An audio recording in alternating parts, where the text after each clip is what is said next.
প্রিয় বন্ধুরা, মৃত্যুর 40 দিন আগে কিভাবে মৃত্যুর খবর তার অন্তরে জাগ। আসসালামু আলাইকুম ওয়া রাহমাতুল্লাহ। আশা করছি সবাই ভালো আছেন। আবারও একটি নতুন ভিডিও নিয়ে চলে আসলাম। আজকের ভিডিওটি অনেক গুরুত্বপূর্ণ হতে যাচ্ছে। আজকের ভিডিওর টপিক হচ্ছে মানুষ মৃত্যুর 40 দিন আগ থেকে যে ধরনের স্বপ্ন দেখে থাকে। চলেন ভিডিওটি দেখে আসি।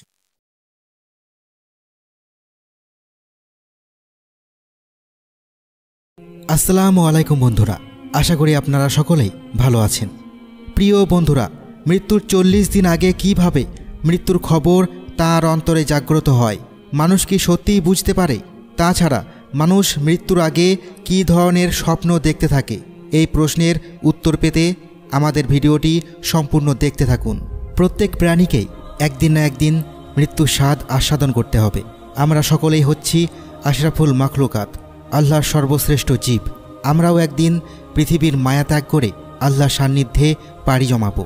এই পৃথিবীতে আমাদের মধ্য থেকে যারা বেঁচে আছেন তাদের মধ্য থেকে কেউ হয়তো আগে অথবা কেউ হয়তো আমাদের পরে আল্লাহর সান্নিধ্যে চলে যাবেন। কিন্তু সত্যিই কি মৃত্যুর 40 দিন আগে মানুষ বুঝতে পারে যে তার মৃত্যু হবে?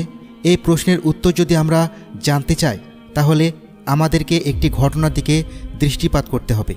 ঘটনাটি হচ্ছে এমন, একবার এক ব্যক্তি হজরত আলী রাদিয়াল্লাহু আনহুর নিকট উপস্থিত হয়ে আদবের সহিত বললেন, হে আমিরুল মোমিনিন, আমার এক বন্ধু ছিল যে গতকালকে ইন্তেকাল করেছেন, কিন্তু আশ্চর্যের বিষয় হচ্ছে যে তার মৃত্যুর পূর্বে কিছুদিন যাবৎ আমার সেই বন্ধু আমার কাছে এসে এমন সব কথাবার্তা বলছিল যাতে করে তার কথাবার্তা শুনে মনে হচ্ছিল যে সে কিছুদিনের মধ্যে ইন্তেকাল করবে।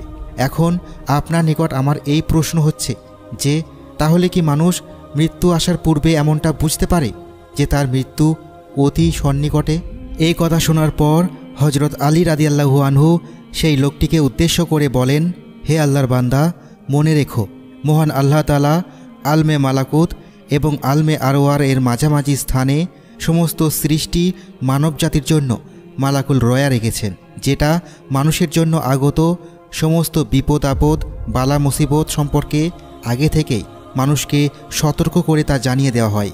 জীবন শেষ হয়ে যাওয়াটাকে মানুষ মৃত্যু মনে করে।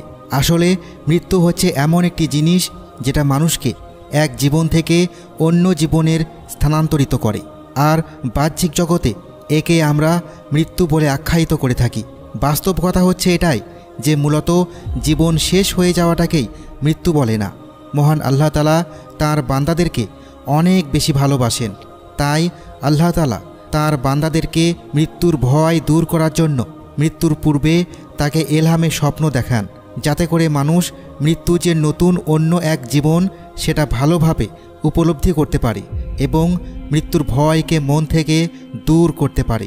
মহান আল্লাহ তাআলা মানুষকে এই সুযোগ দেন যাতে করে মানুষ নিজেদের ভুলগুলোকে শুধরাতে পারে এবং নিজেদের কৃতকর্মের জন্য বেশি বেশি আল্লাহর নিকট তওবা করতে পারে, মৃত্যুর আগে নিজের আত্মার মুক্তির ব্যবস্থা করতে পারে। উদাহরণস্বরূপ, যেভাবে কোনো মানুষ যখন এক দেশ থেকে অন্য দেশে সফরে যায় এবং সেই সফরে যাওয়ার জন্য সব ধরনের প্রস্তুতি গ্রহণ করে এবং মালসামান কাপড় চোপড় সাজ সরঞ্জাম সব কিছুর ব্যবস্থা করে, ঠিক তেমনিভাবে আল্লাহ তাআলা মানুষকে সুযোগ দেন যাতে করে মানুষ বর্জখের জীবনে যাওয়ার জন্য ভালোভাবে প্রস্তুতি গ্রহণ করতে পারে। লোকটি তখন হজরত আলী রাদিয়াল্লাহু আনহুর মুখে এমন কথা শোনার পর সেই লোকটি হজরত আলী রাদিয়াল্লাহু আনহুকে উদ্দেশ্য করে বলল, হে আমিরুল মোমিনিন, মৃত্যুর পূর্বে মানুষ স্বপ্নে কি দেখে? তখন হজরত আলী রাদিয়াল্লাহু আনহু সেই লোকটিকে উদ্দেশ্য করে বলেন, মানুষ ইন্তেকালের আগে স্বপ্নে দেখে মানুষ সফর করছে এবং সে এই সফরে এক দেশ থেকে অন্য দেশে ভ্রমণ করছে এবং তার পোশাক পরিচ্ছদ সেই সময় ধবধবে সাদা হয়ে যায়। আর এই দুনিয়ার হায়াতের জিন্দেগিতে যারা তার সঙ্গী ছিল, তার আত্মীয় স্বজন পিতা মাতা ইতিপূর্বে যারা ইন্তেকাল করেছেন, তারা এক দেশ থেকে অন্য দেশে এসে তাকে আমন্ত্রণ জানানোর জন্য তার অপেক্ষা করতে থাকে। যখন সে তার সমস্ত আপনজনদের সাথে মিলিত হয় তখন তারা তাকে উদ্দেশ্য করে বলে যে তোমার এই দেশের সফর শেষ হয়ে গেছে, এখন আমরা তোমাকে অন্য দেশে নিয়ে যাচ্ছি। মানুষ যখন স্বপ্নে দেখে যে তার মৃত আত্মীয় স্বজনদের মধ্যে কেউ তাকে নিতে এসেছে এবং তারা তার সাথে আছে, তখন মানুষ মনের দিক থেকে অনেক সাহসী হয়ে ওঠে এবং তার অন্তরে মৃত্যুর প্রতি যে একটা ভয় থাকে সেটা অনেকাংশে কমে যায়। এই কথা শোনার পর সেই লোকটি হজরত আলী রাদিয়াল্লাহু আনহুকে উদ্দেশ্য করে বলেন, হে আমিরুল মুমিনিন, যদি কেউ এই ধরনের স্বপ্ন দেখে তাহলে সে কিভাবে বুঝবে যে এই স্বপ্ন এলহামি ছিল নাকি শয়তানের পক্ষ থেকে ছিল?